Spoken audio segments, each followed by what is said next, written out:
Hi, Larry. So, Serge, how are you, sir? Good, good.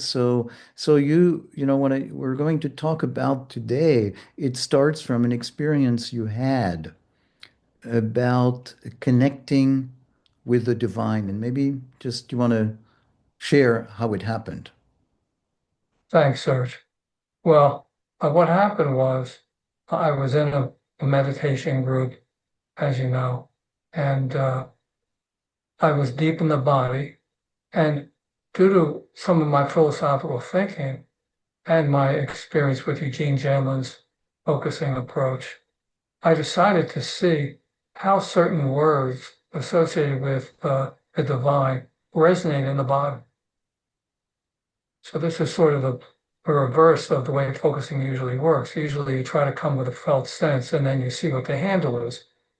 But I just wanted to do the opposite and start with the words and see how the body reacts. Yeah, yeah. And Yeah, so you started with literally some words that you're going to mention and felt how your body resonated with them in different ways. that's right. And I started with the word holy, and that was interesting. Uh, it sort of came out of my stomach. I felt something that resonated in my bodily sense. It was just a little outside of my stomach, So the is word what I holy word holy. and yeah, yeah. And then the next word I tried was sacred, and that went up a little higher. So it was something maybe in front of my neck or my eyes, and it had a different quality. It was really extraordinary. It had a very different quality. The holy was sort of heavier and darker, and the sacred had a little more luminescence, and it had a certain I can't it's hard to describe right now. But then the next word I did was the divine, and that was literally explosive. I mean, I felt a rush of energy going upward. Okay, so my bodily energy just reacted to the word, and uh, and I felt uplifted, and I felt even my heart felt uplifted in a certain sense. So this was a very powerful experience that I had, and Yeah, yeah, yeah. And so where I follow you is the sense that words have meanings for us. And then when we pay mindful attention to a given word, not just intellectual attention, but let it fully resonate with our body, we get more of a sense of what this word means to us. And so I'm following you totally there. Um, where I am not following you is that these words would have the same resonance for me. that's exactly where I was going to go, Serge, because my background is more conducive to having that kind of reaction. Yeah, yeah, I'm interested in spirituality for my whole life, and yeah, so I think that that could play a role for sure. So we'd have to explore that further. Uh, and so what I'm hearing you say, maybe when you mention your background and how these words come, is in a way something that is very similar to what happens in Zen koan of something about having a moment where all of the time you have spent pondering something, contemplating it, thinking about it, and there is a moment of deep attention to it, then you have that experience that is not just the mind, but the full body mind of realization. Something lights up for you in a way that all kinds of intellectual pondering about the concept would not have. exactly, yes. And I don't know if I would call it an experience of the divine, but it's more like a reaction, my body's reaction to the word. But the word can have very deep wisdom in it. And for this, I draw on both Heidegger and Eugene Gendlin. on their thought that uh, just like attention is, my main theme is attention. Attention is a cosmic phenomenon, and that I get from Heidegger, but also language, and they work together.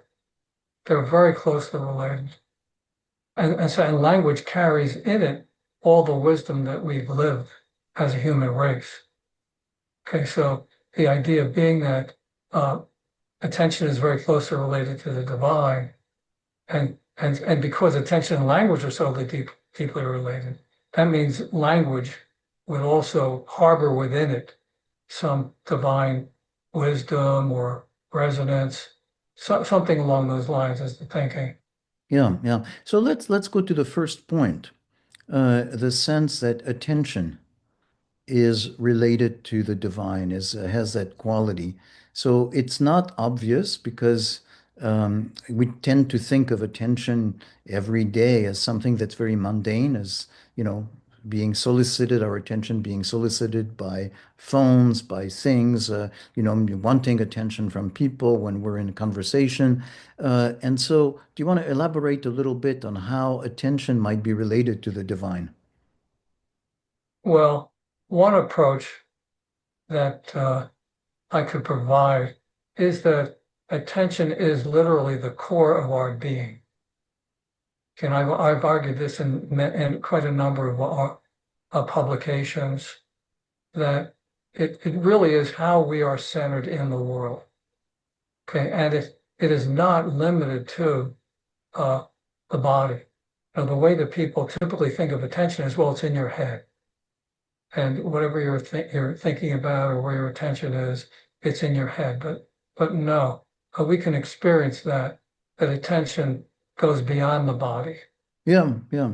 So where I follow you, maybe in a different way, but where it resonates for me is I think of evolution as a quality that came out of evolution, to which has an essential survival value because it is what points to dangers and opportunities for ourselves.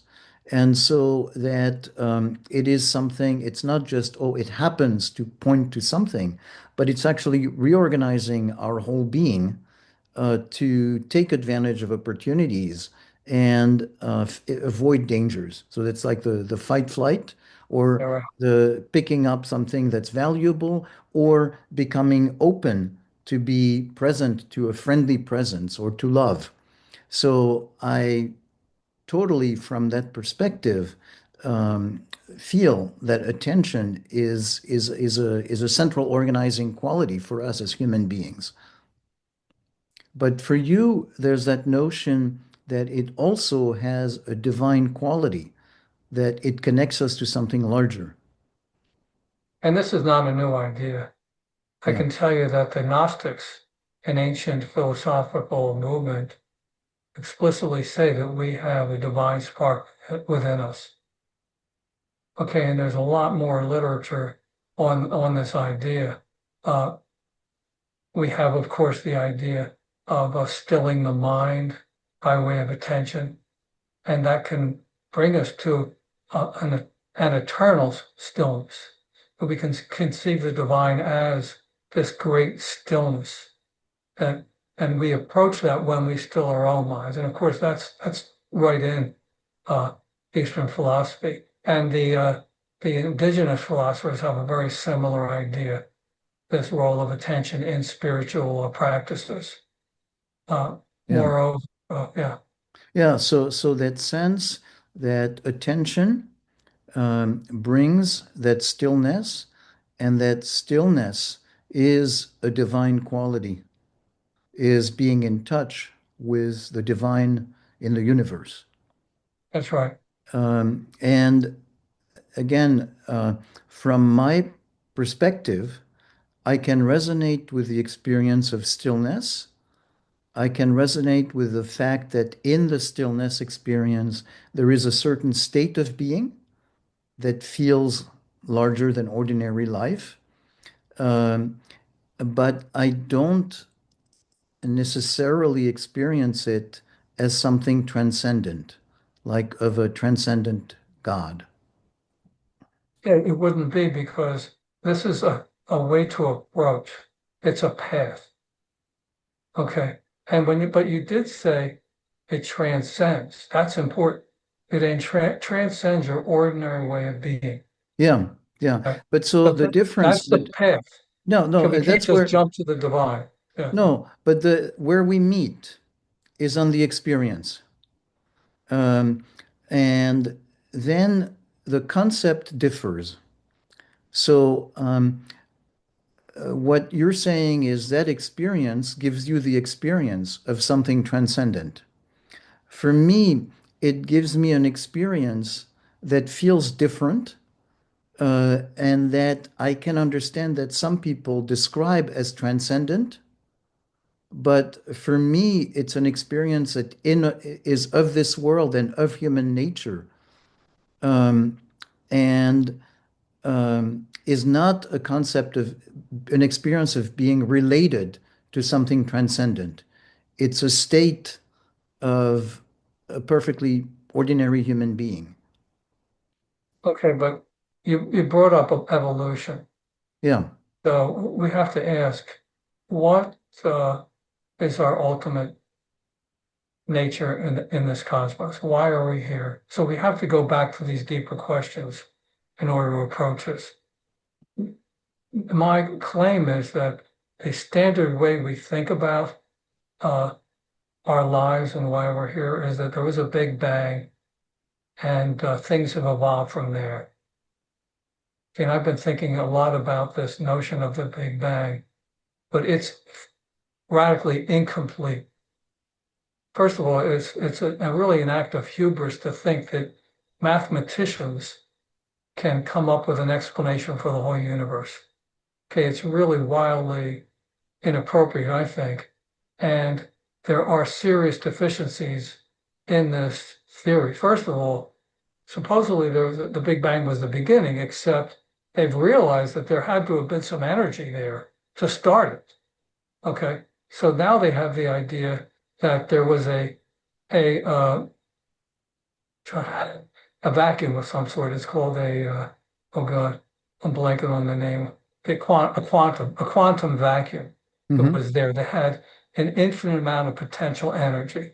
So that's now the explanation. And there are other people who argue that in that in that initial energy, the ability of things to organize themselves was implicit, because otherwise it would just be cosmic soup. And we see that in this evolutionary process, a very important role is played by things being self-organizing, cells being self-organizing, and then becoming more complex. yeah, yeah. Okay. So, But we so, need a divine. The ultimate answer, which has always been there, is physics is not going to give it to us. Evolution and Big so Bang are not going to give it to us. Yeah. where I follow you and where I am with you is the idea that we don't really understand that in a way we can go back to a certain point. But there comes a point, for instance, what did exist before the Big Bang, or how did the force of evolution come up, where I don't have an answer. I don't know that science will have an answer. It might or might not. I tend to believe in some way that randomness um, can actually create things. I cannot say for sure that it's something, it's an idea that feels appealing to me as an explanatory principle. But I want to go back more to when your question of why are we here?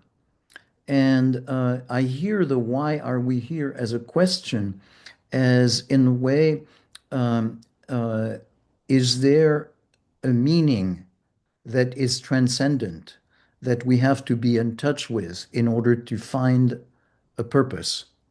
And so that goes with the notion that, say, people can have that God is what gives meaning, and that we find purpose when we're connected to the transcendent. And what is important to me is there is a lot of arbitrariness into how we are, that in a way we are because we are. Almost a statement you can make about God, I am, that I am. We are. And a lot of stuff that we do is to some extent absurd by logical standards. Um, but we are, you know, and and so part of the struggle for meaning for me is to accept that we're at the same time, basically like any other living creatures, um, kind of random and not necessarily very logical or not very determined, and we just are. And on the other hand, we're capable of thinking very complex thoughts, and reconciling the two. But the notion of transcendent meaning coming from transcendent is is not part of my experience. Okay, well, let's look at it this way now. Uh, let's look at, you're exactly right. Of course, obviously, we're flawed beings. Nobody's denying that. But practices of mindfulness, practices of compassion. If suppose we have a community where these practices are deeply instilled and in the whole community from birth, that people learn to deeply listen to one another, and that matters enormously in how you feel about yourself. Okay. And my contention is that if we had a community like that, that community would live in a more appropriate manner to what we are as human beings. We would be better. We would be better. And that, for me, would be why we're here, for that possibility. Because this practice of mindfulness goes back as long as we can think. Yeah, Okay. yeah, Yoga is maybe thousands of years ago that people were practicing this yoga, which means union with the divine. And we become uplifted. We feel more for the other. We can feel the sacred in the other. yeah, Okay, what I'm calling the sacred. So the idea is that that is the meaning to bring that, because when we live in a higher manner like that, that is the divine showing itself through us. yeah, So that, and I'm citing Heidegger here, that is Heidegger's view, is that we are here to hold a space. And he actually uses those terms, even though it probably didn't come from him. We hold open the space for the divine to come in and enter into our being and make us better people and make our community better. And yeah, that's why we're here, according to Heidegger. yeah, yeah. And so, um, I, I, as you know, value mindfulness and mindfulness practices. Um, and I think that they give us the possibility of having more respect and compassion for each other.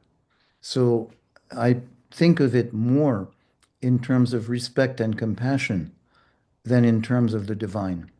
I can see how the experience of respect for the other and compassion is an experience that would be similar to, or my sense of it is that experience is probably not that dissimilar from you experiencing the divine in yourself, and experiencing the divine in your connection with others through that mode.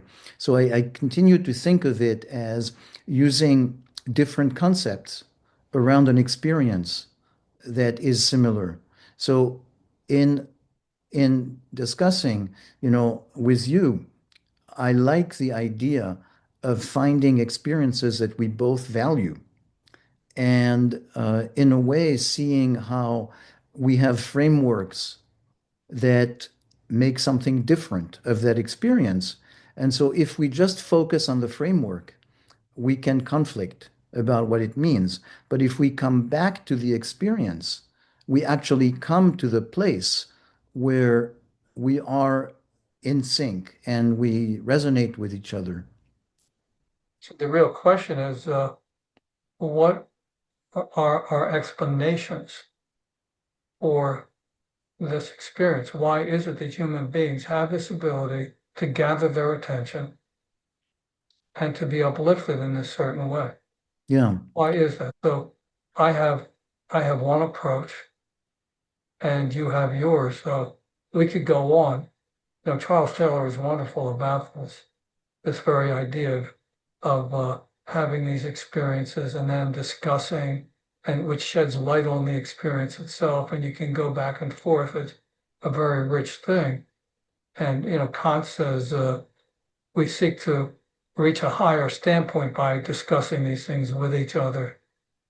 So Yeah. So my sense of what it is for me is that, there historically, there's been a frequent tendency of human beings to hang on to concepts and focus on the differences.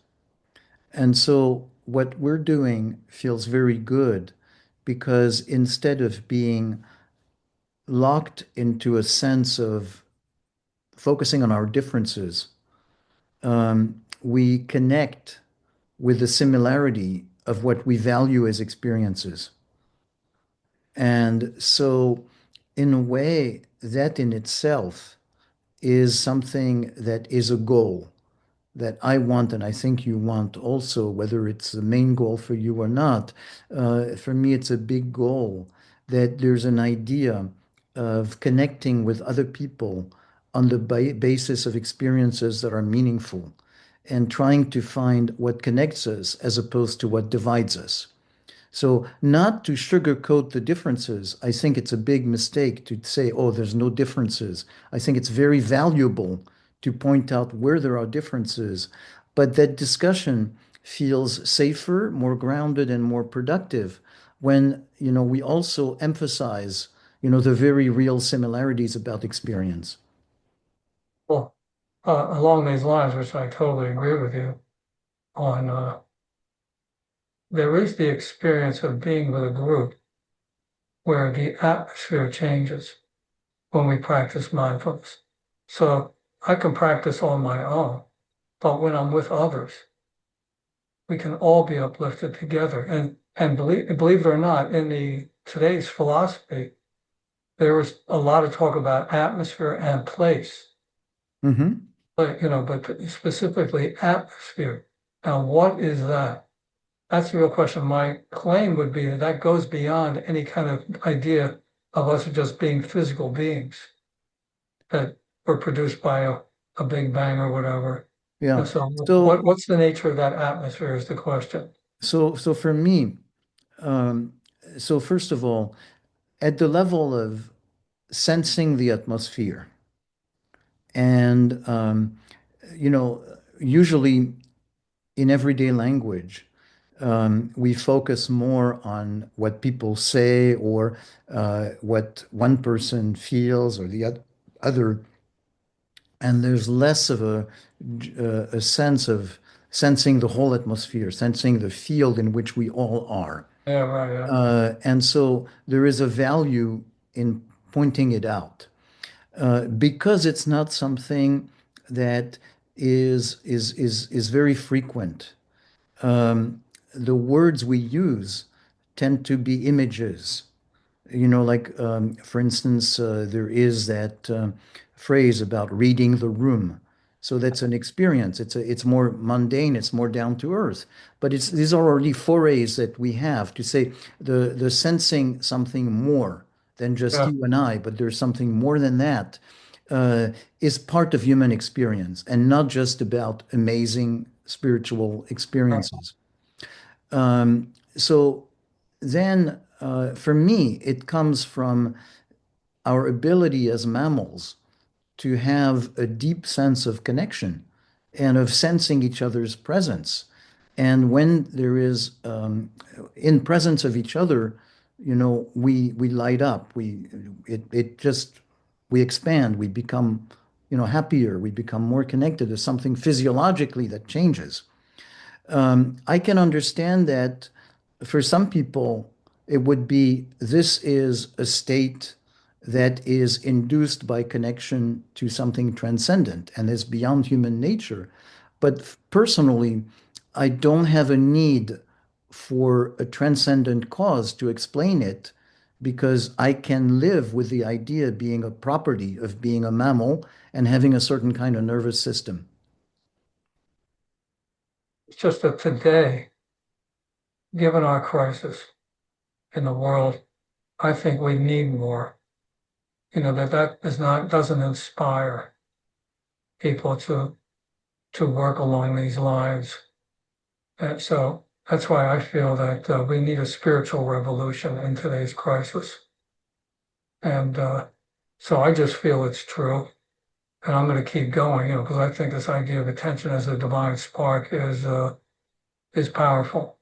Yeah. And I've been so intrigued by it for a long time now. I love the idea that attention is not just something that is mundane, that is something that is a very, very profound quality.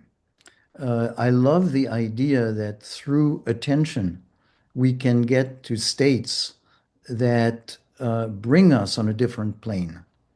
Um, and I also understand the notion that maybe one reason that religions and spiritualities function is because these notions are better able to be transmitted to large number of people through something that takes the form of a spiritual truth or some kind of a spiritual concept. Um, so I'm not saying that like a secular form of mindful connection is something that's necessarily something that catches the world on fire, but it just is. Um, I'm just saying that I'm happy with it personally, and I'm happy with the possibility of not having to argue about a conceptual framework to find similarities. I'm happy that you and I meet on this terrain. Yeah, right. I can imagine a situation in which you and I might not have connection. And it feels wonderful that actually we have this terrain where we can both meet and be happy. Yeah. And, and we can continue to, think about what that means further, why that is, that we can share experiences like this. Yeah. Was, the typical approach is that we are isolated individuals. Okay, Yeah. and all this theory around that's on the Big Bang and evolution is about us as isolated individuals, and that everything works by us having representations in our heads about the world, and so we're not really directly in contact with people. So this has been like the secular religion forever, and it leads to the disaster we have now, which with everybody, the purpose of life is to make more money and be successful and be famous. That's the purpose of life under that scenario, because you're just an individual and you're going to die alone and you don't really have a deep connection. So that's what we're fighting. I think we're both Yeah. Yeah. fighting that view. Yeah. Yeah. And so the question is whether, I understand that, on a pragmatic level, um, it may not be as easy to sell the idea of connection, as it is to have a belief system, that has built-in rewards and punishments like heaven and hell, you know. But I think it is possible, at least in principle, at least for some people, um, to actually come to feel that there's more to life than dog eats dog, because I think it is also part of our human nature and our mammalian nature to value a sense of connection. So, um, you know, I think we don't necessarily need God to get there. like I say, it doesn't have to, the notion of God here is mysterious. Yeah. Okay, it's just something higher. I can tell you that when I teach philosophy, I often ask the students what their philosophy is, because we all have a philosophy. And when it comes to God, they say, well, I don't really believe in religion, even though a lot of these kids are Catholic that I teach. But I believe in something higher, some kind of higher power. Hmm. And I think they come to that because when we experience ourselves, it seems like it's miraculous that we're even here and Yeah. how Yeah. we're here. Yeah. Okay, so that's the notion. It's not any kind of Yeah. anything So beyond that. if you want, my God, I would call my God dumb luck. You Yeah. know, that, there is that sense of randomness that is able to accomplish things that are simply miraculous. And, it's amazing how much of our life, big and small, has to do with dumb luck. And so I can be in awe of that, you know. Um, but it's it's a more, you know, it's a more diffuse force because it's not a force that has any intent. There's something about, you know, that through the randomness of the world, um, and the impulses we have, and that we actually can manage to find meaning and purpose.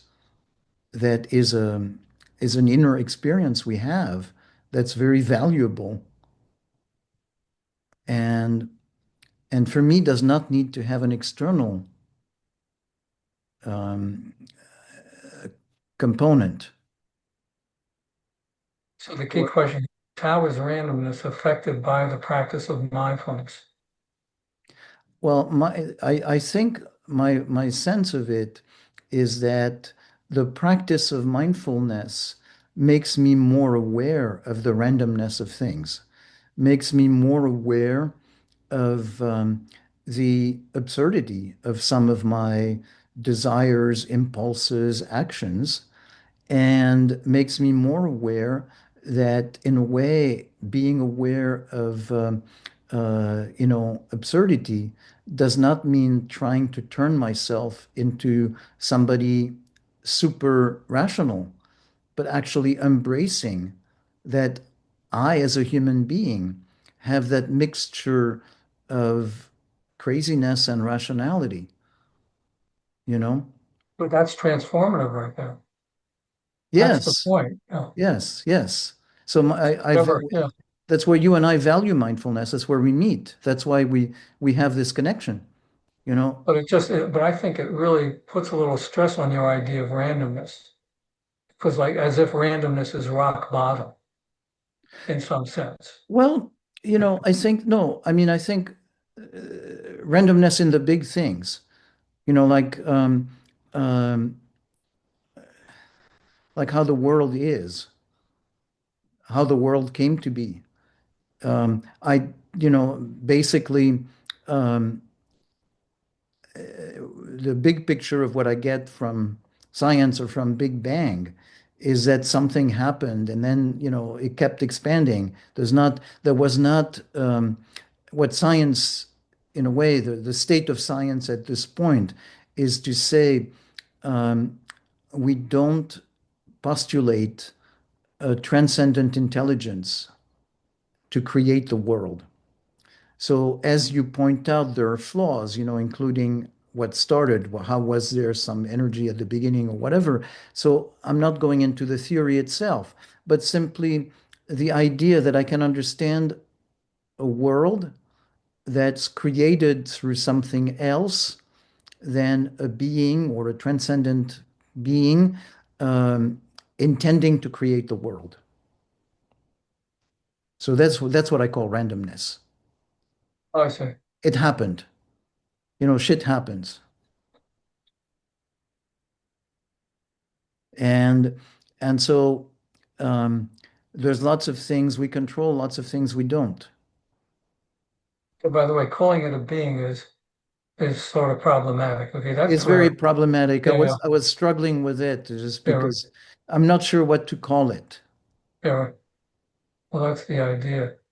But it's something that we participate in by this act. And I would suggest that suppose the whole world practiced mindfulness. Hmm. Okay, so really did it's obviously very far from reality, but would the world be like this? I don't think it Well, would be. well, actually, one of the things that's very important to me is, mindfulness. I take mindfulness in a very broad sense, certainly not just about meditation, like a sense of being present and engaged. And the sense of being present and engaged, I can extend it to, for instance, Greek philosophy, Athens, and that desire for clarity. And I love the concept in classical Greek culture of hubris, or of the blind spot. And I think that actually a lot of problems with mindful organizations in our world are that they think that through mindfulness, they obviate the need for thinking that they have failings and blind spots. And so I think that, a lot of organizations that are well-meaning and oriented toward mindfulness are not really in touch with reality because of that, because there is a blind spot, that sense of, oh, because we're so mindful and well intentioned, we're actually see reality. And we all have blinders. I think part of the human condition is to have blinders. That's where I come back to Greek philosophy or Greek tragedy. Just to me, when people have blinders, it's by way of dialogue with others and listening to others that the blind spot appears. Okay, so if they're not practicing what they preach, if they're not listening to others, Well, we have an they're not really. amazing capacity for deluding ourselves. We have, That's why we have to be in touch, with and if you others with look, other points of view. I mean, at the very least, we have the blind spots of the period we live in. Just for a very simple example is the founding fathers of this country, who could say, we believe that all men are created equal, but it doesn't occur to them that women are also human beings or slaves are also human beings, you know. And so it's not that they are, in a way, I don't want to pounce on them and criticize them because I think it's not them.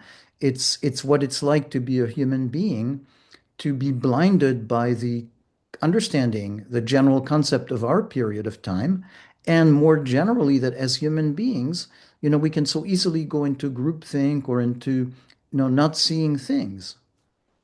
So to me, there's a value in the humility about realizing of how easily we can fall into misconceptions.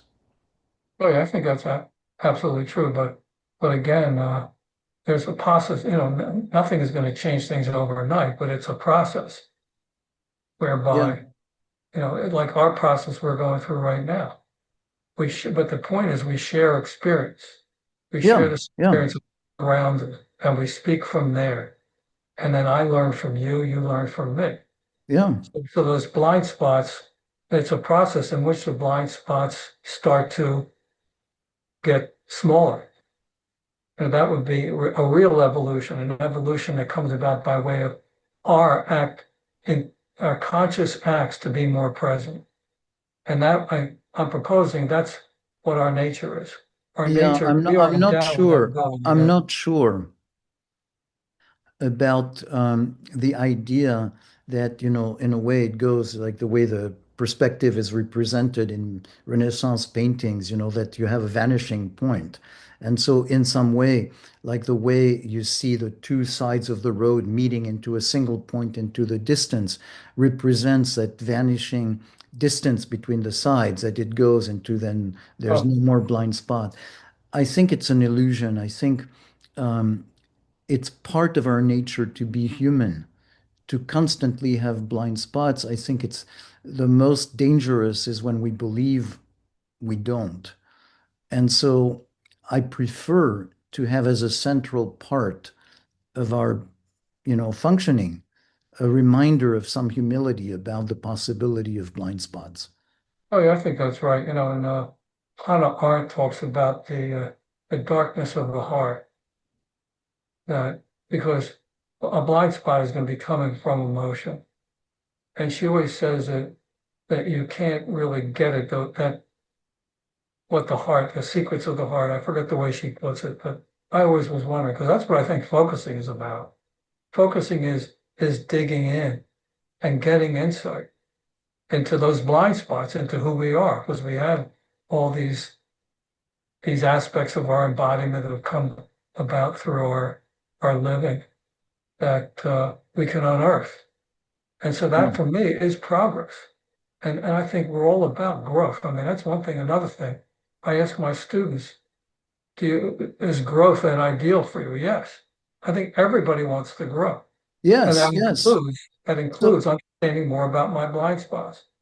and so absolutely growth is very much an ideal for me. And at the same time, um, I am convinced that as, it's a little bit like whack-a-mole. As I eliminate blind spots, others come in inevitably. Or at the very least, that I have to be aware that there are some blind spots I'm not aware of. Oh yeah, yeah, we're always going to be human, you Yeah, know. So yeah, I mean, but there is a possibility for growth. What does growth mean? for growth, but not for the complete elimination of blind spots, so Oh that no, there is always, in a way, a reminder that while we grow and while we have more wisdom about certain things, and there's lots of things we see better, that um, we might also very well, and we probably, and we almost certainly are also deluded about some other things. yeah, absolutely. We're going to still be human. Yeah, Oh, yeah. yeah, yeah. And so that, in a way, where it comes down to is living in a world that includes frailty, that we have limitations, and even to the best of our intentions, we keep hitting frailty, And that's vulnerability. good society. If the good society is recognizing the vulnerability of the other person, their frailty, and just treating others with that kind of love. And where does love come Yeah, from? yeah, You know, that's yeah, the other question we can always ask. yeah, And can we have a true kind of love? What is that? That's a good ideal, I think. yeah, We're yeah. pretty far from it. But But that's that's again where you and I meet. When we talk about like the practicalities. We're very much in sync. If we go into where does it go in terms of principle, we go into divergent routes. But it's really, to me, it's very nice to kind of recognize that appreciation that there is a place where we meet, which is where life is. And maybe there is something very satisfying about the theories or the concept themselves. I certainly do appreciate the concept, but it's nice to be able to push that uh, and meet someplace that's grounded. absolutely, yeah. I mean, we definitely share what's needed. We know what's needed. Yeah.